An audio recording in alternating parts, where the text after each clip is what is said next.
Neymar back করছে। এই মুহূর্তে যদি আপনাকে বলি নেইমার কামব্যাক করছে, আপনি কতটুকু খুশি হবেন? ঠিক তার চেয়ে হাজার হাজার গুণ বেশি খুশি হবে বর্তমান ব্রাজিল টিম। অনেক গুঞ্জন উঠছে যে কোয়ার্টার ফাইনালের উরুগুয়ের বিপক্ষে মাঠে নামতে পারে নেইমার। হয়তোবা মাঠে নামলেই উড়িয়ে দিতে পারেন উরুগুয়ের ডিফেন্স লাইন। একজন নেইমার যে কতটুকু শক্তিশালী তা হয়তোবা বুঝিয়ে বলতে হবে না, যদি না ইনজুরি নামক উপসংহারটি নেইমারটিকে না ধরত।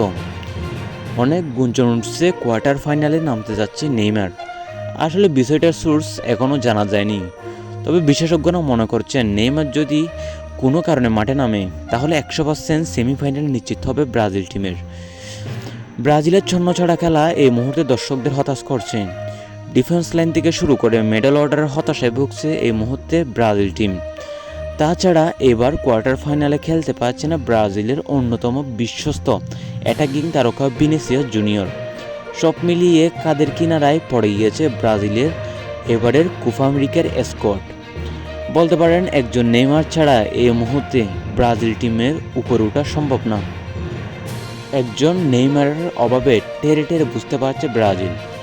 নেইমাররা শত শত বছরে একবার আসেন। উরুগুয়ের অ্যাটাকিং লাইন যেহেতু এই মুহূর্তে কোপা আমেরিকার শীর্ষ, তাদের পারবে তো ঠেকাতে ব্রাজিলের ডিফেন্ডার্সরা। আজ ব্রাজিলের এরকম হতাশার দিনে পাশে নেই ক্যাসেমেরো, নেইমার, রাফানিয়ার মতো তারকা প্লেয়াররা। তারা থাকতে হয়তো ব্রাজিলকে এরকম খারাপ অবস্থায় কখনো পড়তে দিত না। ব্রাজিলের খারাপ দিন শুরু হয়েছিল সেই ক্রোয়েশিয়া থেকে হারার পর, কিন্তু সেই খারাপ সময় যেন চিরস্থায়ী হয়ে যাচ্ছে ব্রাজিল টিমের। এরকম যদি চলতে থাকে তাহলে তাদের ভবিষ্যতে বিশ্বকাপ থেকে ছিটকে যেতে পারে ব্রাজিল নামক দলটি।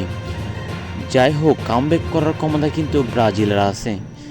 যে টিম নেইমার, ক্যাসিমিরো প্লেয়ের মতো প্লেয়াররা খেলে গিয়েছে, সেই টিম কামব্যাক করবে না এর কি বিশ্বাস? যাই হোক, দেখা যাক কোয়ার্টার ফাইনালে ম্যাচ উরুগুয়ের বিপক্ষে নেইমার মাঠে নামে কিনা।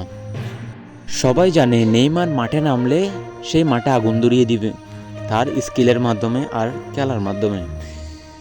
এরই মাঝে অনেক দর্শক শপথ নিয়েছেন যে নেইমার যদি মাঠে না নামে তারা আর কোনোদিন খেলা দেখবে না।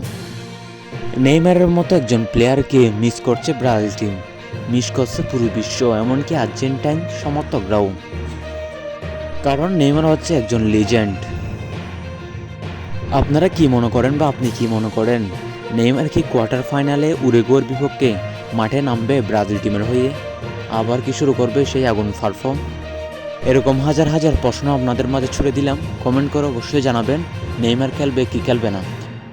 দেশ বিদেশের সব নিউজ পেতে চ্যানেলটি সাবস্ক্রাইব করে অবশ্যই পাশে থাকবেন।